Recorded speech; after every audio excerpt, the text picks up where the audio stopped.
Fáilte. You're very welcome as we gather in tSeachtain Mhór, the Great Week, Holy Week. We're preparing the readings for tomorrow, Wednesday the 16th of April, Spy Wednesday. And it begins with the same servant song that we had at the Sunday liturgy on Palm Sunday. The Lord has given me a disciple's tongue so that I may know how to reply to the wearied. He provides me with speech. Each morning he wakes me to hear, to listen like a disciple.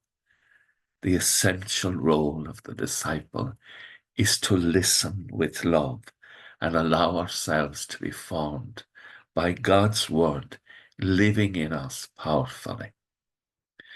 And the Psalm 69, in your great love, O Lord, answer my prayers for your favor. And Christ is praying for the grace to be able to fulfill the holy will of God. And if we're wise, we pray for the same. The Lord calls us to do challenging things, but our consolation is he never challenges us without sending us his grace. And his grace will see Jesus through to the wonderful phrase, it is accomplished. He has carried out the will of his Father, which is something beautiful and extraordinary. And the gospel tomorrow, the gospel of the betrayal, you could call it, and the mention of the terrible 30 silver pieces.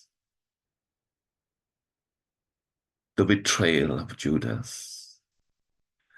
It's through his weakness. And we have weaknesses too. And what Jesus says in Holy Week to us is so important. Pray not to be put to the test. Pray that we will have the grace to stand that power of God and the wisdom to cooperate with it. And so we find Jesus at the table and he says, I tell you solemnly, one of you is about to betray me. And they're all greatly disturbed. And then the Lord says, the Son of Man is going to his fate as the scripture says he will.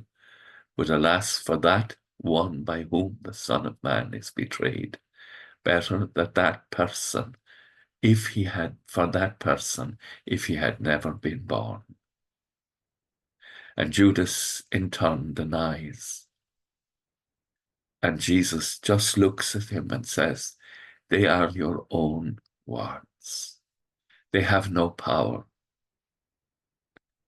Let us pray that in this week we may have the grace of wisdom and repentance to grow in love and the power of the gospel in our hearts, the power of the wisdom of God who chooses to redeem us in such an extraordinary way.